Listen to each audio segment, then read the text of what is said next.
Hi there, Sharon Horne-Ellstrom here. Welcome to day 2574 of What's She Up To Now, documenting the journey as I came online from the brick and mortar corporate world of business and learned about how the internet and the World Wide Web and whatever we call it these days works.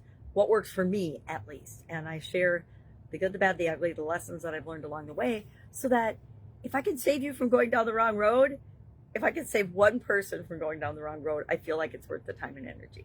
Well, today we're talking about focusing on strengths to increase our confidence using a tool called the Confidence Bank Account. Don't know if you've ever used one, but it's a fun tool. I will use it intermittently. I don't use it on a continuous, ongoing basis.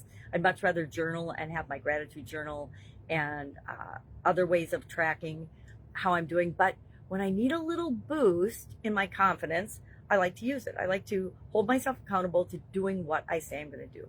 I used to carry around my last job in corporate America. I did things differently than I ever had in my other jobs in corporate America, which helped me feel like I wrapped up my corporate experience when I left that job as part of it was a buyout for, they were purchased by another company. And then I think they've been actually purchased 4 or 5 times since then, which is really incredible. It's really a fun process, even if you're leaving, to be a part of.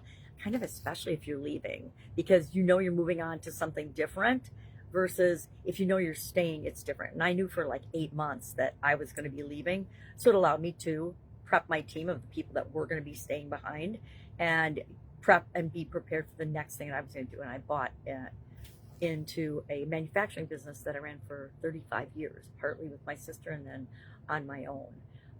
So we all get opportunities to hopefully focus on our strengths. Now, I did find once I left corporate America that I spent a whole lot of time and energy doing things that were not focusing on my strengths because they had to get done. Somebody had to do them, and I didn't have all the team members in place. With corporate America, there's good and there's bad, right? But one of the great things about working for big companies is they have a lot more resources. They have access to human resources that when we're out on our own, we don't naturally have. We have to create those teams for ourselves. We have to create them creatively in a different way than we did when we were in corporate America.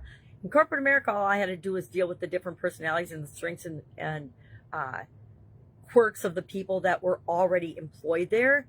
On my own, I had to create my own teams, which is a lot more work, but it's also a lot more effective, and they're a lot more of exactly how you want the teams to be when you get to create them yourself. So there's always an upside to everything.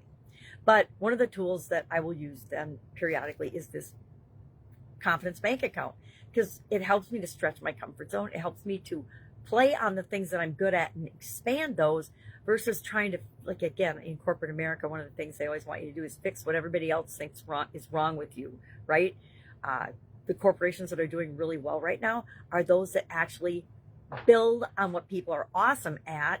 One of the most powerful things we can do when we go into a company is figure out and help the company figure out, and the people individually figure out what are they best at, what do they love to do, and then move people around kind of like chess pieces and put them in the place where they feel the best, do the best, focus on their strengths, and help to move the business ahead, because they can contribute so much more from a position of strength and confidence than they can from a position of, this is awful, I'm getting beaten up every year because I'm being told all the things I'm not good at, and that I don't want to be good at. Really, that's usually the rub, is we don't even want to be good at the things we're not good at because we don't like them. If we liked them, we'd be good at them, but we don't. So we don't want to get better at the things that we don't like to do. All right, I digress. So we're focusing on our strengths today, and it's Valentine's Day, so have an absolutely marvelous Valentine's Day. Make sure you let the people that you love know that you love them. And I guess that's all I've got today. If I can help you, please ask. Otherwise, have an awesome day, and I'll be with you tomorrow.